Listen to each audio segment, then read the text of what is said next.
This is a Niche Radio podcast. Subscribe to this podcast on iTunes or log into www.nicheradio.co.za. Welcome to SuperDads. Today we have another interesting session today. We have our special guest who is actually a SuperDad himself, and I'm going to tell you about that. His name is Advocate Carlo Viljoen. He is 48. He's an independent advocate, and he is the father of 4 children. And wow, that's quite a number. Some people say 6 children now. Wow, okay, the document said it was 4. Wow, 6 children. Yeah. So, I mean, he really, and when we got chatting before the show, and he's a very warm, approachable person. It's much like some of our other similar guests, and that's why we have him on the show, because he exudes the principles of what we call a super dad on the show. His background, he has labor law, civil law, criminal, family. He got an LLB from UNISA. He focuses on resolution, so he's not about wanting to just stick it to a person. He's about finding a path where people can work together and find a resolution to issues. In terms of his past working, he was in legal aid experience. He then became part of the South African Police Service, where he was a senior sergeant, where he was involved in targeting the drug trade and corrupt police. He also was a warden correctional services. But what I found looking at his CV in his past is that he is basically a teacher. He's a person that's very focused on principles, on ethics, and I assume that's what probably makes him a very good father, because he looks like a simple man, but he has this presence about him. He's got that strength. He's like an ox and a bull. And when you talk about his stories, we were talking beforehand, he's a guy that doesn't like bullies. He wants to make sure things are fair and to protect the community. We're talking about social accounting, talking about the Patupela principle, we're talking about Ubuntu. And he's going to share with us about some of his personal experience and what got him into the work he does. And focusing on his calling now of being asked to work with the whole cell phone tower radiation issue and regulating the environment. So Carlo, thank you so much for being with us here today. Thank you, James. That was an awesome introduction. I don't think I earned it, but thank you very much. Oh, you're being too modest. Yeah. So let's talk about sort of your past. So you got 6 children. What's their ages? Well, my eldest boy is 27, and my youngest daughter is 16. Wow, that's quite an eventful process. And you probably found, when children are small, it's they require time and development, but as they get into teenagehood, they even need more attention, because when they're born, we setting down the rules and the regulations for life, the principles, what's right and wrong, and what's fair, and what's going to work out the best. And then when they're in their teenage part, and like I said, your son now is 24, and we know in neurology their brain only is fully developed when they're 25. So they're constantly poking and prodding and doing this nasty thing. They want to test you to say, Dad, Mom, reassure me on what the principles of life are, because I see people out there and they're not necessarily following it, and I want to question and see how things are going, and they'll then start being naughty or having emotional issues and whatnot. And it's very difficult as a parent having to constantly reassure that. Share with us your experience through going through that process. Well, me and my wife has been very blessed to have very good children, and I think being a good parent also comes from having life experience. I know being a naughty boy, giving my parents a very hard time. I remember how I fought as a kid, and I tried to compensate for that with my children. And one great aspect that's helped our children is that about 5 years ago we moved into our new property. Our TV aerial didn't work, and I said I'll fix it next week. Next week came and gone, and it's been 5 years that we haven't watched TV. Instead, we've been spending family time. And I can't believe the difference that has made in our children's life. The fact that you actually sit around the table, look them in the eye, talk to them, and the fact that they actually read books instead of watching TV. The fact that you discuss everything openly with them has made a huge difference in the choices they make that you give them the responsibility for. And I'm very happy to report that all my children they made very good decisions in their lives and that they are actually doing very well. And it's interesting that you mentioned that the whole no TV policy and how you've done it. God did the thing of breaking an aerial and, you intuitively delaying it because there was a voice inside that I'll get to it, but you knew something had to be delayed. And one of our previous guests, urologist named Dr. Pierre van der Merwe, he also too has the same advocating principle of there's no TV in the house and focusing on this family time and doing other things because TV is a waste of time in many ways. And why would you want to pollute your mind with negative news on the TV?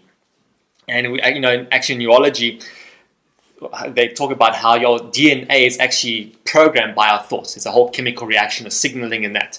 So having that kind of stimulus the whole time is going to spur this kind of development in the DNA.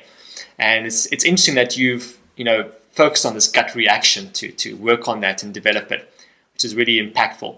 So it's great, and that's also what we find in the show is that these super dads we're identifying are people who are following nature. They don't know necessarily that's what my research is, to uncover the physics, to explain why we're having these certain actions that are good for us.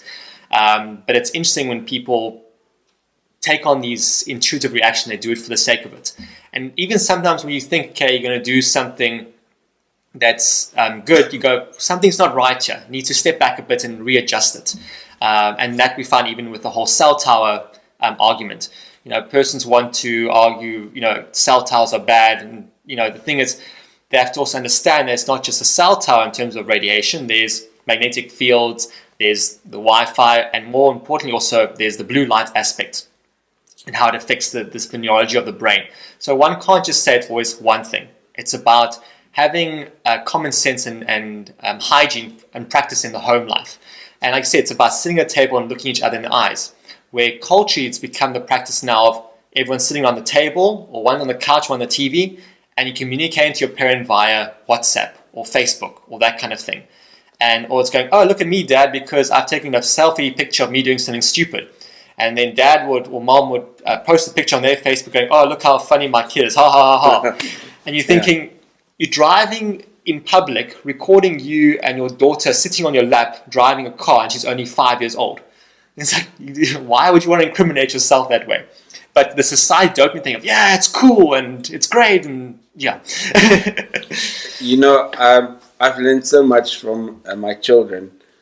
We have heated debates sometimes every night over any aspect you can think about. My children can talk openly about sex, they can talk politics, they can talk about history.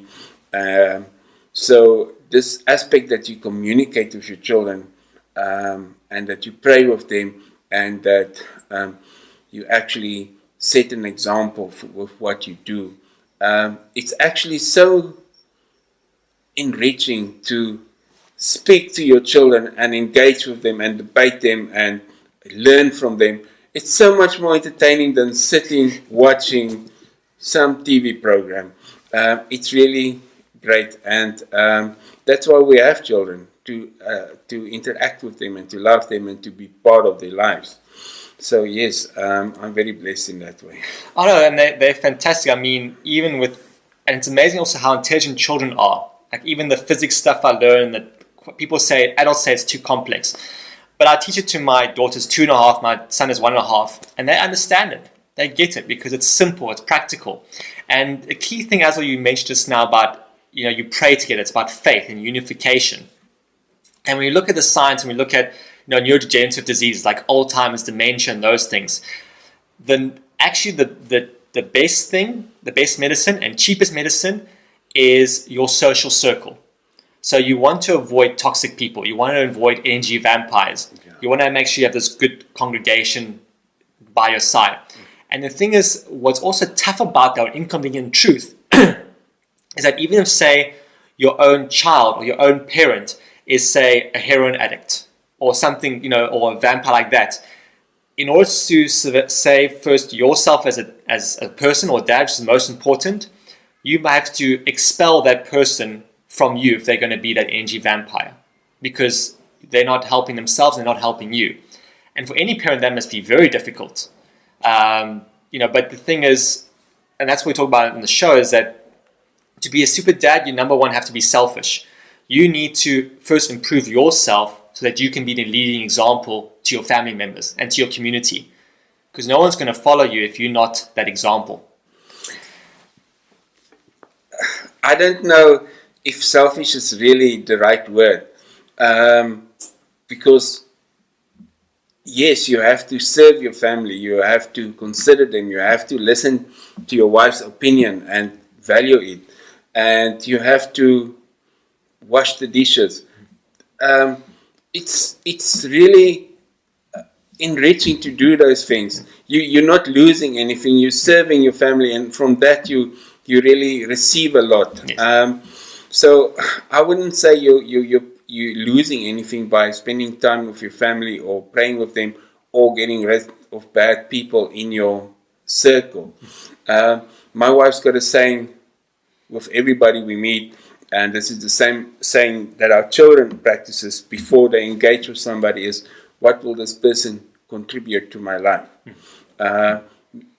They themselves experience people parasite of them, and but in a good way, we interact and we learn from one another, and they've actually learned to turn these people's attitude towards life around as well by just being a positive role model, and by the fact that they've learned to debate and interact with people when we're sitting around the table, so they can take that out with them to the school, and the benefits has been great.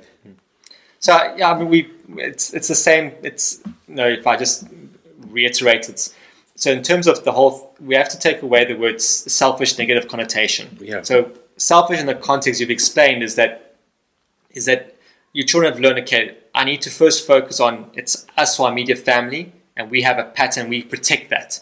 And if an outside person comes through and they say, well, why don't you give more time to me? You must attend to my attention, my needs, and what I say. You're saying, no. We first do us, and then we will lead, like I said, by example, and that person will follow. So the word selfishness is that you're first improving your mental, physical health. You're getting that strong so that you can be able to lead and be able to share. Because if what happens, particularly in your type of profession, is that persons can be, or even same with doctors, they can get very carried away of just work the whole time. And they want to use the excuse of, oh, I'm working the whole time because I'm putting money and food on the table. And, and the health is crippling a lot. And again, it's not being the right kind of selfish. It's actually, as a result, the family, the mother and the children will then become selfish of, we need to protect ourselves and do what we need to do. And when daddy decides to come back, or mommy decides to come back to us, then we'll welcome them with open arms. But we're going to lead an example of, this is for life and this is what love is. Because the last thing you want to be happen is, you being in your 40s or 50s or 30s, and you're just focusing, okay, I'm getting all my adoration from winning a case in court or helping this person there, and then you end up with a heart attack or diabetes or, or all these other type of issues.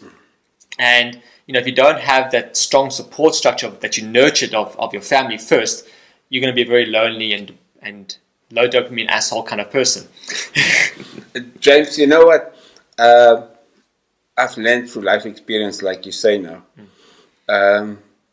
I've also chased the dream, if I can call it like that, of making a lot of money.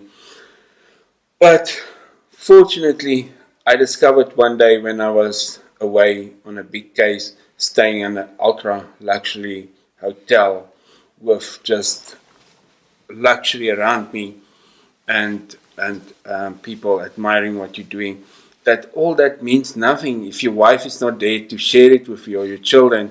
It's a lonely, empty life. And where you start is by knowing who you are and having your roots. Once you're strong in yourself, you don't need other people to acknowledge you, and you don't need all the money in the world to sustain yourself. And and you also learn to live off miracles. My family has been actually gotten used to live off miracles. So we've had quite an experience as a family. We've learned a lot, and we've really learned to rely on our Father to supply for us. But the beginning point of everything is to be strong in who you are, because then you can handle whatever waves comes your way. Yeah, and you've been very blessed to live out in Melkbos. It's a place my wife and I want to be in the future, because you're right by the ocean. It's relatively quiet and peaceful. It's beautiful. You got the nature reserve, and like you said, you're having your own paradise at home. You've got your family to share with you, and that's an amazing blessing. That is, we really. I'll tell you how we ended up in Melkbos. We stayed in Natal. Things are really bad there.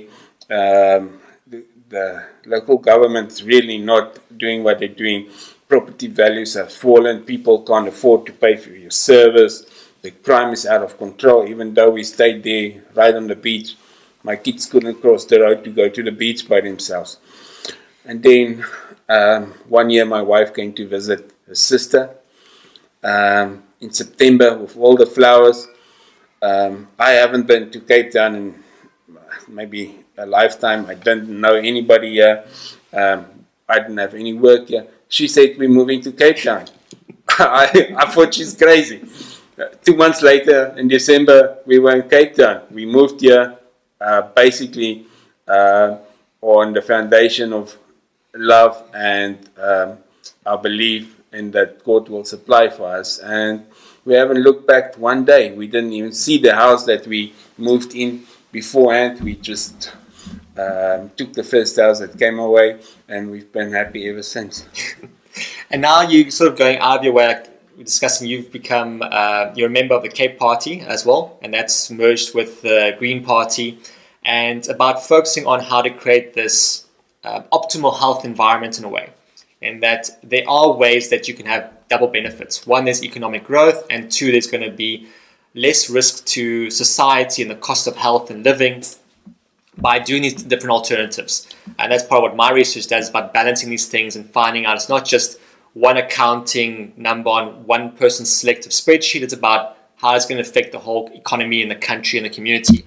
Because, like I said, we want to avoid the issues of Natal, and we want to foster a safer environment of where you are now.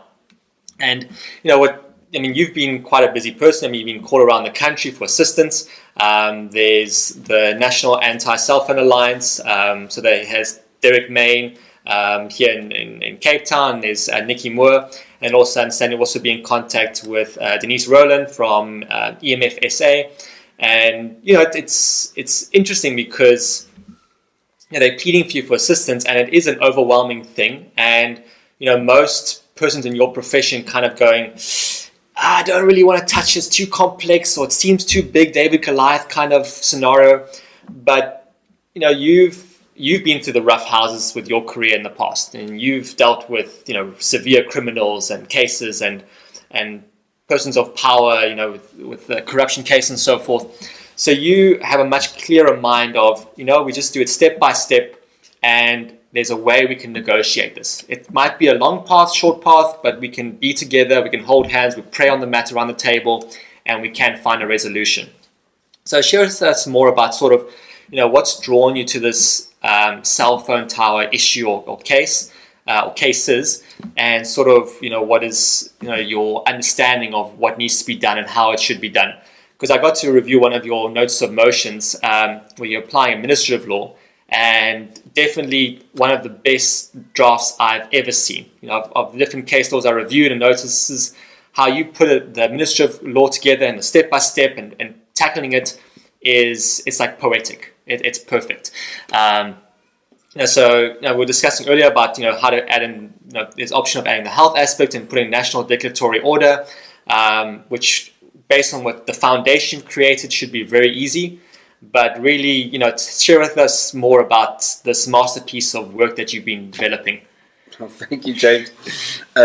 James, I've got this internal on-off switchable drive in me that I've had since I was born to protect the innocent or the bullied, or I don't know where it comes from, and I can't switch it off even if I sleep. And I don't know if it's good or bad. But yes, and that's the drive that made me study law and become a policeman, trying to change the world in every aspect that I can, because I've just got this drive that I can't stop, which is greater than myself.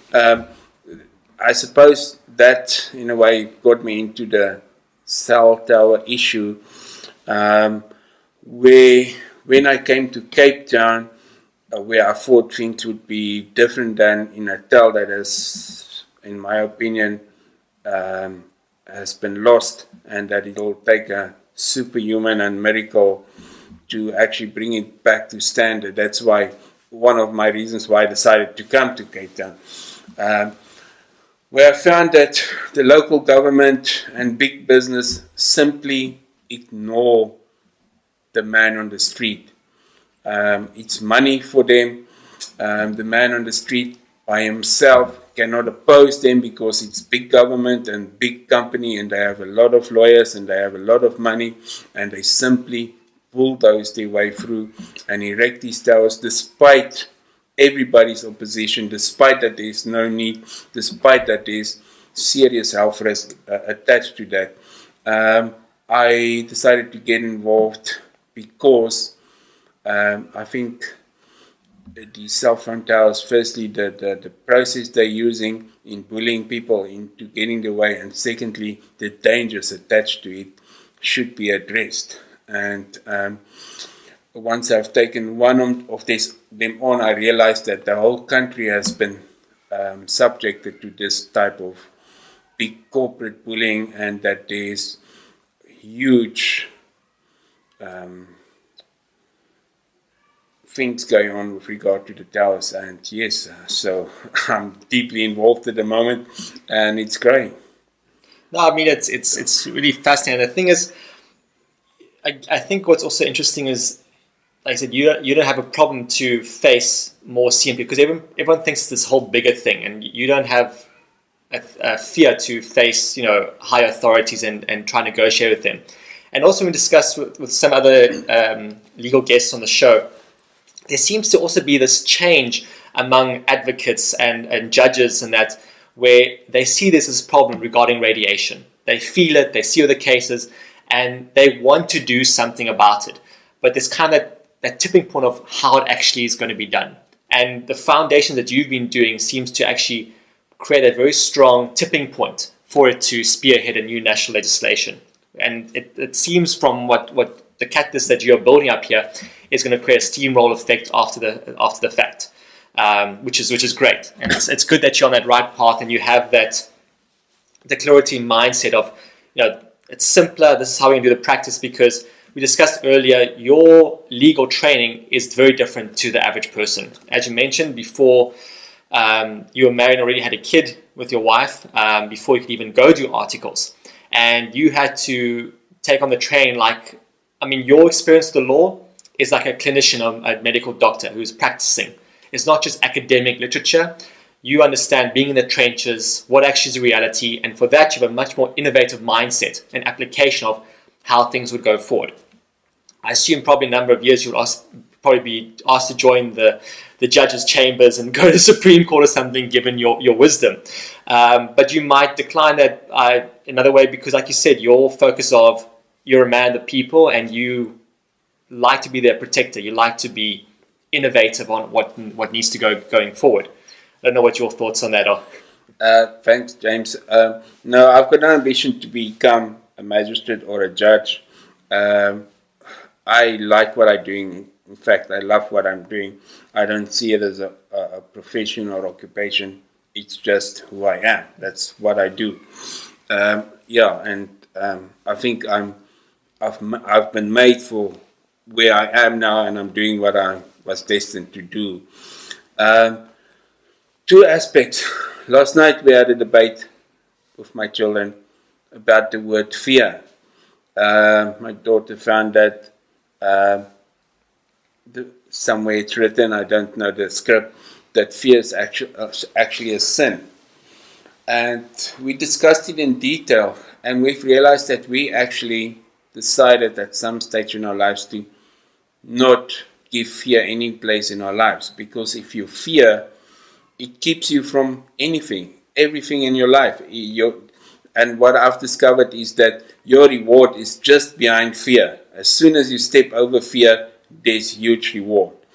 Unfortunately, our society has been disciplined and kept in place by fear of big companies, by fear of being outside the line, or by fear of stepping over the line.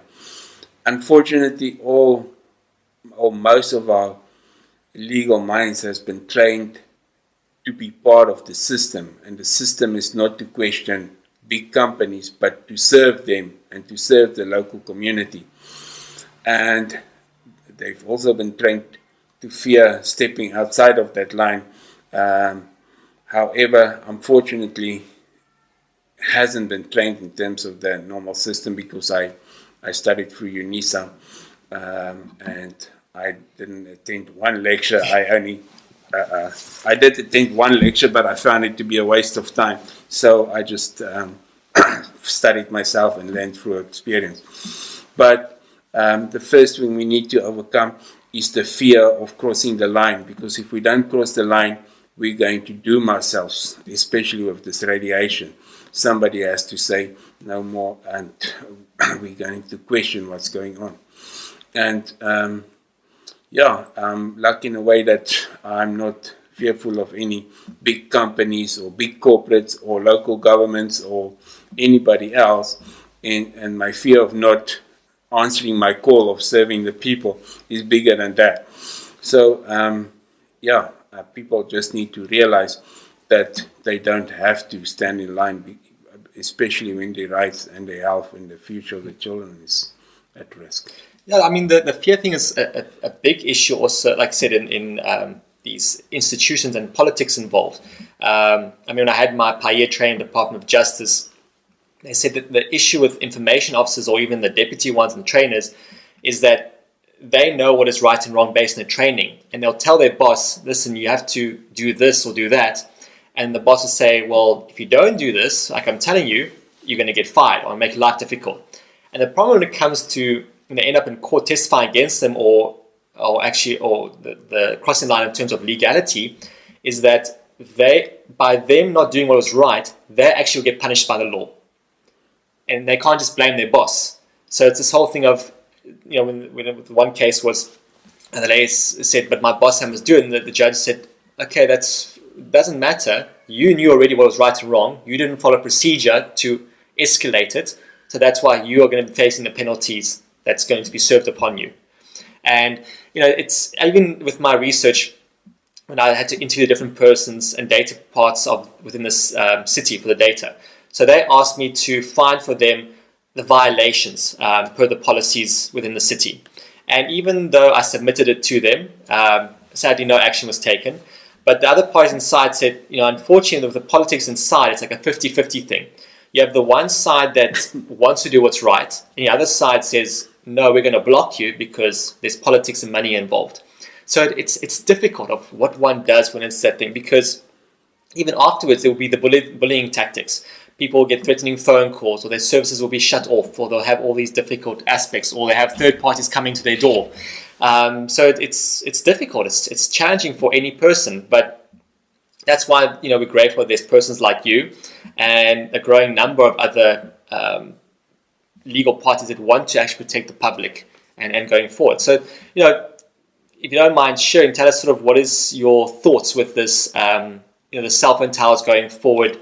What you foresee needs to happen and what would be helpful to the cases, or is it, as I said, all be hush hush for now?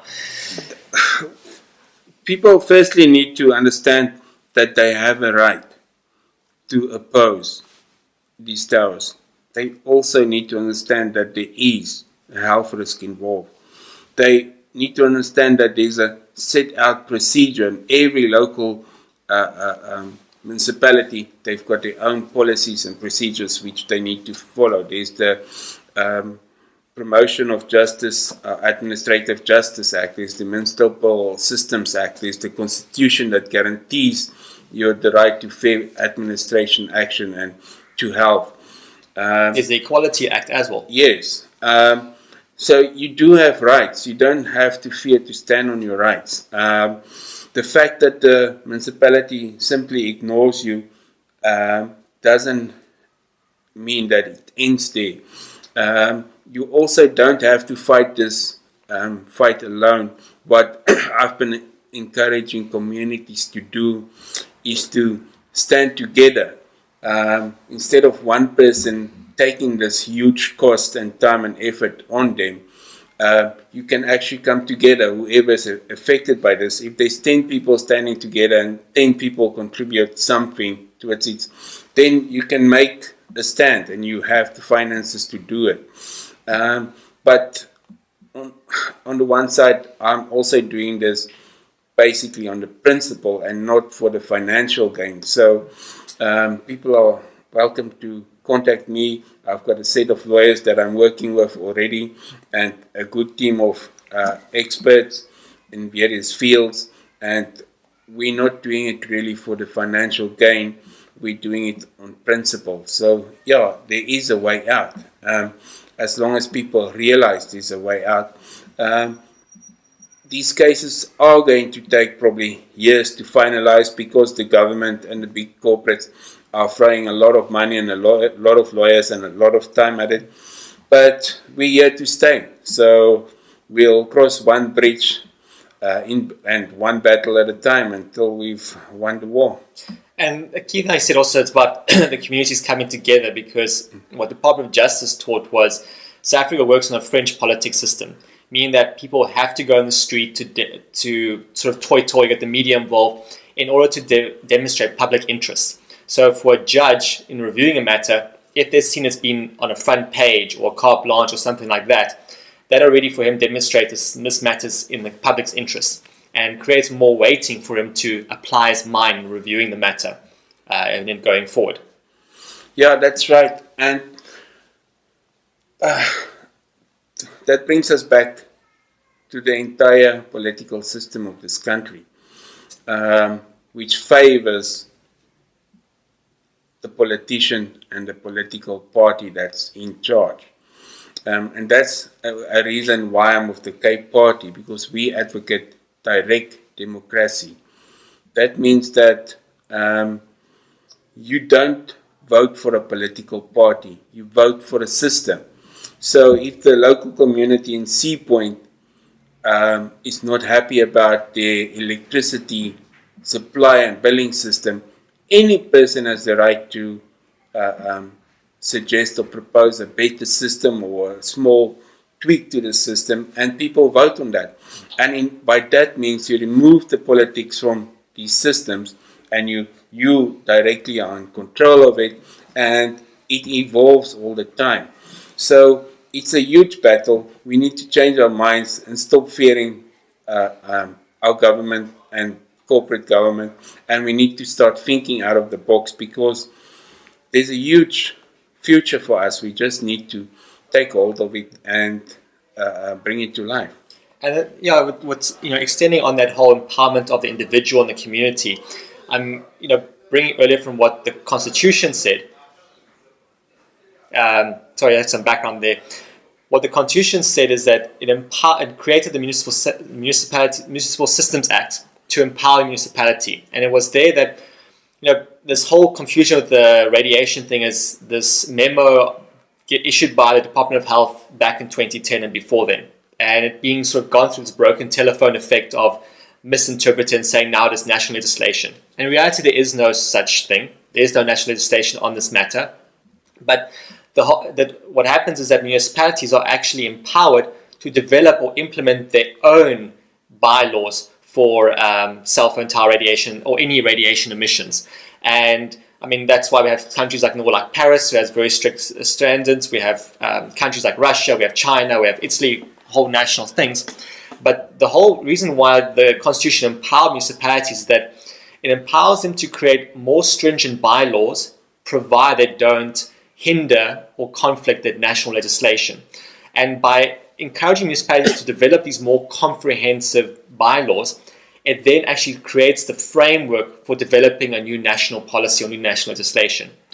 And unfortunately, municipalities are not doing that because of this broken telephone effect. They said they were, from what I've got recordings, they said, no, we've been issued directive by the Department of Health saying we are not to touch it or else we'll face the consequences or penalties, which again is completely against what the Constitution is saying. And even it can go further, not just municipality, but even a ward as well. So when I was interviewing with the Municipal Planning and Permits Office, technically a ward or a residential association can have a vote of what kind of ward bylaw they want to create for that community. So they say, we don't want cell phone towers or power lines near our schools or creches. Then they would put that together as a vote and they'll give it to their ward councillor. And their ward councillor is required to give it to the planning office. And what happens is that bylaw they create community acts as a proxy for public participation. Because the hardest thing in what you've found with the complainants is that cell phone towers are going up so fast all the time that to have every community member, okay, everyone let's get together, let's talk, let's meet, is very challenging. People don't really want to engage like they used to back in the day. Everyone wants to be hidden indoors or have someone else do the work for them. So by having these residential association meetings, it's like a presidential thing. Every 4 years or 5 years it's reviewed, but they can put a policy in place, we don't want cell phone towers. So by that resolution in place, it's put as a proxy. So you don't have this issue of saying, okay, how many letters were served on the community or how many was this? You can just have one notice given and that's the end of the story. We have that with churches, for example, when we look at applications on Protestant churches versus Catholic churches. Because of the view of the risks of radiation and so forth, when I look at the permit pattern, Catholic churches, like also Hinduism, that's a whole other, we cover another interview, they flat out deny the applications for cell phone towers because of their understanding of the science and the effect it has, not only on the biology, but it actually hinders people's connection with God. And we see this with physics and science, how it affects the mitochondria and all these other aspects. So this, this increased growth of people, particularly like when I interview guests like yourself, who has more of a connection with God and faith, they have more of this intuitiveness to, we need to protect the environment. Because subtly in the background, like you said, the TV, and you're not attending to it, your mitochondria in your body is called a sixth sense and actually feels this is going to hinder your connection with God. And that's sort of why we're seeing more of this pattern of persons speaking out as persons with your type of pattern.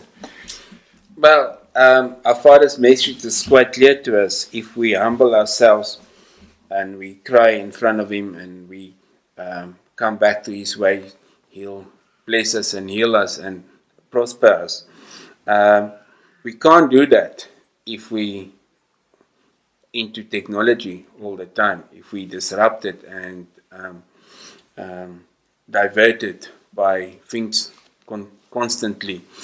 Coming back to the local government, my experience and factual finding in most of the cases I'm involved in is that the process they follow is simply window dressing. In case somebody questions them, they can say we follow the process. But if you look at the process, you'll see that it's a superficial window dressing process they follow. What is extremely worrying to me is that, firstly, they refuse to consider the health aspect. Secondly, in most cases, there's not even a need for these cell phone towers. There has been no study or ask or demand for, and there's been no complaint about insufficient service. The community hasn't been properly consulted or just ignored. So I don't understand the reasoning behind the local municipalities in forcing up a cell phone tower. Firstly, when there's no need, and secondly, against the wishes of the community, with the potential that it will seriously harm the community's health in the long term. So I don't understand the thinking behind the local municipalities in that. And also it's tricky because even, like we discussed before, and when consulting to clinicians, with my research, to rely on national data, one, getting hold of it's very difficult, two, it's very outdated. So in my research, I had to also rely a lot on clinician data, like real data, what's happening now. And what we find, this is where the misconception comes in, is that industry tries to lobby that it's a power density issue with the radiation. So the higher the radiation density, the worse it's going to be. And that was sort of the case, with X-rays and with 3G and 1G and 2D back in the day. But now we've gone to 4G and we're going to 5G. It's no longer a power density issue, it's a spectrum issue. And what that means is, yes, the power density is less, but the way the radiation has, the electrical physicists or physics guys, they do very clever things with manipulating the waves and how it affects and has a biological reaction. So we're looking at the clinical data. Doctors are lost in the hospital because they don't understand the physics of which each spectrum has a different effect on the biology of the person. And that's why you're having more these things like lung problems coming out, eyes, the brain, the heart, all these different, and the gut especially, all these different things coming out. And each one's related to a different spectrum of the radiation. And what's very scary with the whole 5G thing is that 5G is not going to be a standard protocol like we have what we have with 4G or 3G. Because of how it interacts with topology, and there's trees and there's different environments, there's different mechanisms that's used or different frequencies. And that's why the data of what will happen here in Cape Town will be different to Pretoria, or different to Durban, or different to Port Elizabeth, so forth. You're going to see different medical problems coming out because the spectrums are different of the radiation. And it works well for industry because they can just cite the study saying it must only be a specific one. And because it looks on a wide array individual, it looks there's no connection. But when you connect the patterns, and that's what my research does, you can see, okay, there's clear definitions of association here.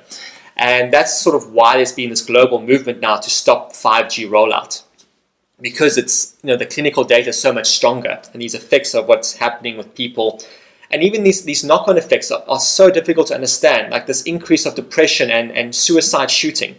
Like say, the police force, the data I got to see of not only domestic but international, of how the effects the radiation has on the officers is driving them, the way it affects the brain chemistry is driving them to shoot other people and take their own lives. And that's why I've been fortunate enough to get approval by the Surgeon General to help redesign programs for the soldiers in South Africa and those aspects, because our own national servicemen are being affected by it, and we need to adapt with it. So just as technology is coming out, there's nothing wrong with technology. It's vitally important. But in our environment, it's unregulated. And our goal, and what your work is doing, is to create this regulated environment. It's going to help mitigate the risks. It's going to help better on treating those people in order to better serve the public. And how do we protect our children? How do we protect our national men? Because what we find in statistical data of cities around the world, they call them connected cities, so more wireless, more infrastructure, more radiation, is that the population lifespan, expectancy of a person is actually declining, not increasing like we're led to believe. And it's not a thing of a person getting to their 60s, 70s and gradually tapering off. It's of they're at that age and they're in diapers, or they're having this neurological degeneration, they're crippling. And no one wants to be scared of getting old. Where now it's this thing of, as each generation goes with more exposure as they are younger, there's more degeneration. They're ending up in this crippling state in their 30s and their 40s. It's no longer a thing of 60s, 70s diseases. We're seeing them in people's 20s. And that's why diabetes now has been upgraded to the second leading cause of death in South Africa. And what we taught with the physics and that, and Einstein's equation of E equals mc squared, is that this belief that's about diet and exercise, it's the complete opposite the solution. And that's what we learn with this physics, and that's why the medicine that's coming out now is rapidly exciting. The scary thing is that from desktop research to implementation takes 20 to 25 years. Now, this issue with the whole radiation story and argument of courts, them saying there's not enough studies, or let's wait and see what happens. We can't afford that, because not only does it affect us personally, it's going to affect the national economy. So looking at an accounting spreadsheet of one company versus what happens to taxpayers, you yourself said people are struggling now more to make ends meet. it's getting harder. And when we look at the data, we can correlate to their zip code these kind of effects happening. With the medical aid, even we had one guest coming on where he looked at data from Discovery Health of how there's a correlation of increased childhood leukemia and proximity to cell phone towers. So it's not just the thing of a power line story everyone talks about, it's all these other diseases. But again, like I said, it's very challenging to first understand the physics and translate that to a clinician, to a medicine doctor, because it's not their background. And the same comes into law as well. It's like, how do you take the science and merge it with legislation? And this thing of saying, James, we want direct proof that this caused that. Even in medicine, there's no such thing as 100% cause in this. It's you doing a statistical analysis and a basic, a sound judgment of what's happening. And that's where I found legislation it's difficult in arguments saying we're not taking this case forward unless you have 100% proof, because the doctor in diagnosing you doesn't have 100% proof. It's just using a metric to assist with it. James, our government has been given a mandate, a God-given mandate to protect its citizens. Our court's first mandate should be, and it is actually, to protect its people. My approach to this matters has been proof that it's not harmful. All these signs are coming up, just like they came up 30 years ago in the smoking industry. With all these warning signs coming up, when you drive down the road and the road conditions change, don't you slow down and start driving more carefully? Shouldn't our courts and our government be approaching this in a more precautionary way? Why are they driving through all the red light signals?